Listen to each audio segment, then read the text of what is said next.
တော့ fine နဲ့ HR ရဲ့နောက်ဆုံးတစ်ခုကတော့ marketing အကြောင်းပြောပါဆိုရင်တော့ marketing ကတော့ဘာလဲဆိုရင်အဓိက marketing ကို TV စဉ်းစားမယ်ဆိုရင်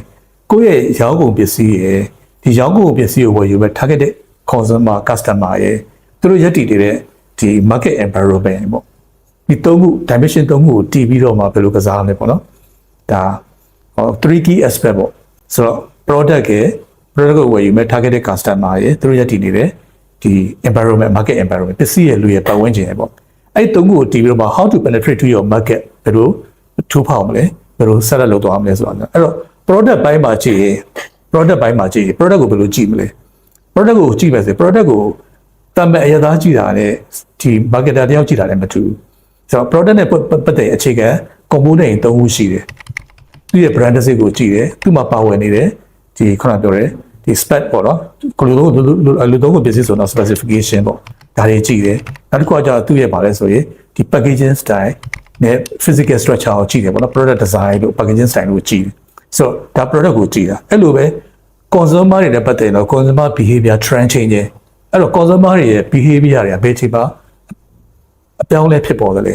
behavior trend change အကြောင်းကိုပြောပါဆိုရင်တော့နည်းနည်းခြေပြန်တယ်ဒါပေမဲ့လိုချင်တဲ့ key ကိုပြောပါဆိုရင်တော့သူကအဓိက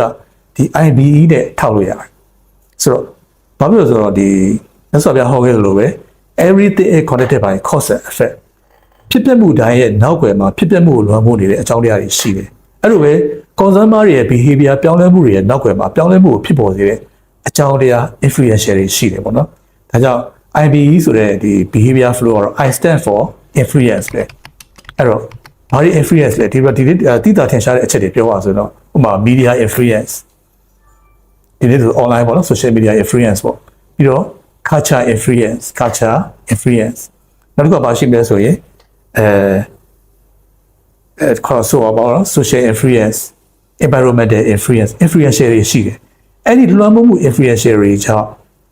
ဒီဝယ်ယူမှုဆိုတဲ့ buying behavior အပြုမှုတွေဖြစ်ပေါ်လာဒါပေမဲ့ buying မှာလည်းအခြေခံအဖြစ်နှုတ်စုကွဲတယ်ဝယ်ယူတဲ့ buying ဟာ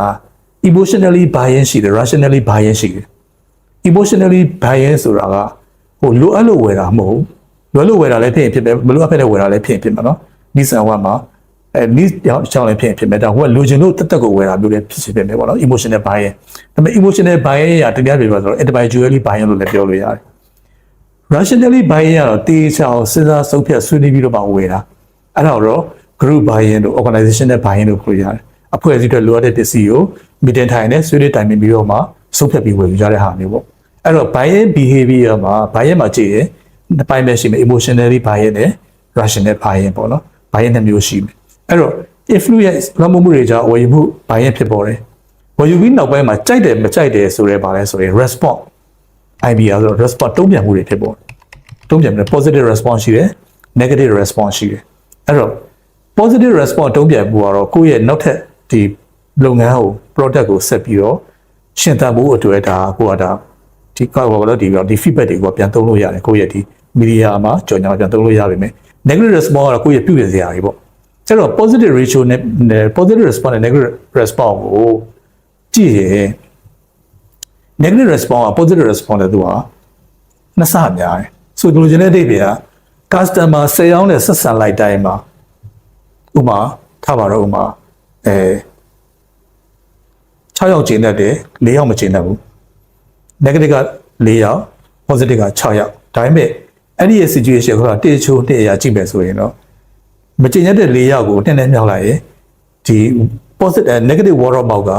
ဘယ်တော့ပြန်မလဲဆိုရင်ဒါမြင်တာအောင်ပြောတာပေါ့နော်10ယောက်စီကိုပြန်သွားမယ်ဒါပေမဲ့ positive word of mouth ကတော့6ယောက်စီပဲပြန်မယ်အဲ့တော့ negative ratio နဲ့ positive ratio က negative ကပိုကြီးတယ်ဒါကြောင့်